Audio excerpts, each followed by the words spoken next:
busy. There is life after Housewives, especially now. So good for Nene.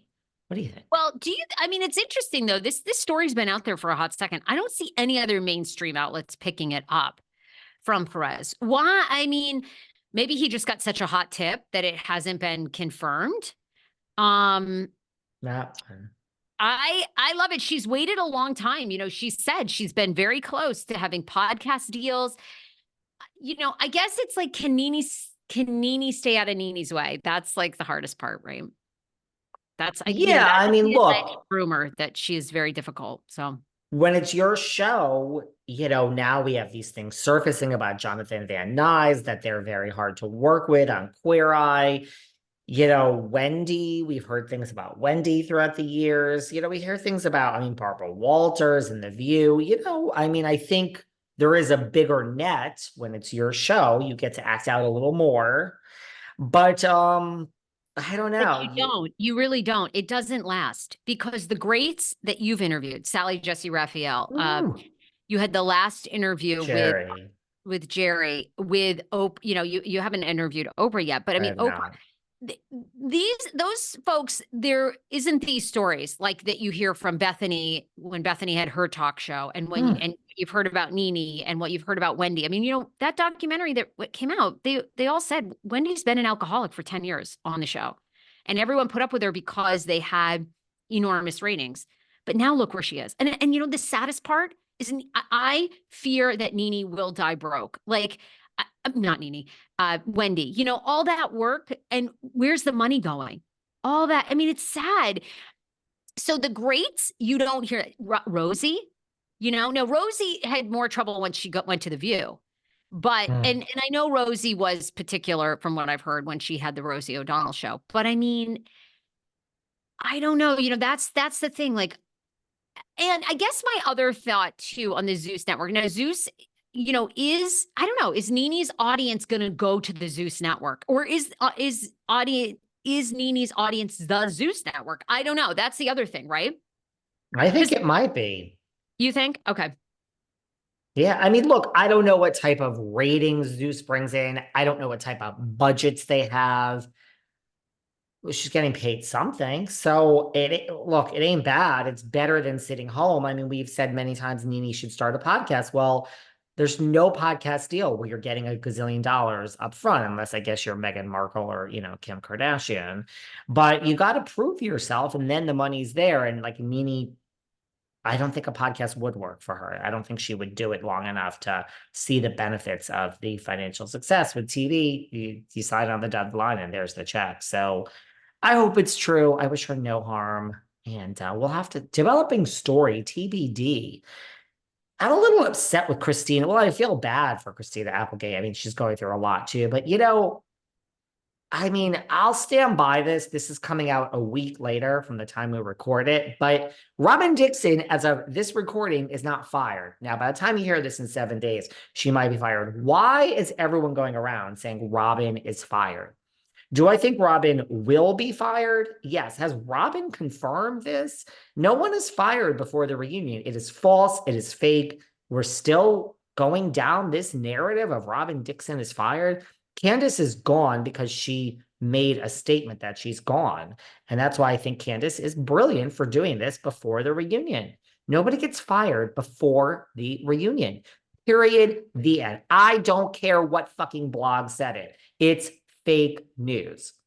After the reunion, I think Robin will be fired, but I don't think anyone's going to be fired after the Potomac reunion for months and months and months, because I don't think Potomac is coming back for months and months. So at the time, I think people will be fired. I do not think Robin is coming back, but why is Christina Applegate now running with this story that she's so upset that Robin's not coming back? Robin has not confirmed this. It's fake news, even though she's 99% going to be fired. Well, Christina Applegate probably has some inside info. I'll tell you what, I don't know if you've been watching that, if you watched the RHOP reunion, but it was very hard to watch.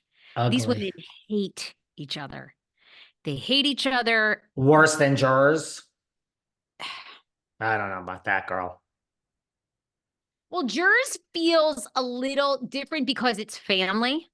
Mm. It's family. And, the assignment for these shows, because we know now most of these women are not really friends in real life. A couple of them are, like Robin and And Giselle Jizzy Jizz. and Jizzy Jizz and the Jizz. But most of them are not friends in real life. So I think they understand the assignment that you kind of have to find this middle ground because you got to stay friends. I mean, it's very personal with RHOP, very personal for Chris and Candace and Wendy and NECA. Mia. And I don't even pay attention to NECA. I don't even know why she's there. And Well, she Giselle. ain't gonna be much longer, girl. She's going with Robin. She sits there and chimes in once in a while. It's like, why don't we let her sit in the green room for a second? Like, what?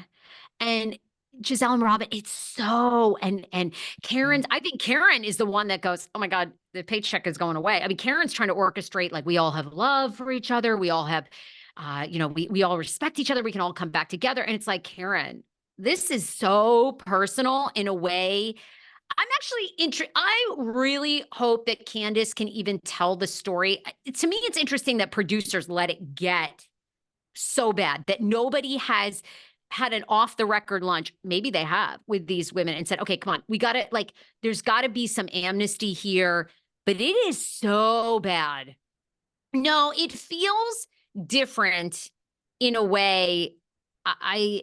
There's so many Because they go elements low to in it. Jersey. They have finstas and trying to kill deals. And I mean, it gets, and Margaret and Teresa hate each other. And I mean, I know for a fact these people spend hours and days on Finsta and this, trying to destroy each other with the bloggers. And yeah, listen, I think Potomac, I just had it on my Patreon. I just talked about this, that I mean, Andy says it's not sustainable that Melissa and Teresa don't speak for more than, probably the season. No, I think Potomac is, to me, the second closest to what goes on off camera and toxicity and digging up dirt. And believe it or not, I think Salt Lake is third. But I see what you're saying. I mean, Andy started the reunion by saying, like, can we come together? And I agree with you. The Grand Dame is sitting there. Look, Karen and Giselle are perfect examples of they know what they're doing. They don't have dinner. They don't have lunch. They don't hate each other. If something happened to Giselle's children or Giselle needed something for her children, she actually could rely on Karen. If Karen's husband, something happened, she could rely on Giselle. It's that, like, they, to me, do it so perfectly. They come together for the season. They're frenemies. They fight. They give each other shade. They don't hate each other, Giselle and Karen. They get it. They get it. The two of them together. I think it's a great housewives relationship. I think that's how it should be. I agree with you. She's sitting there and she is like watching the paycheck go away, this Karen, and she sees what's happening.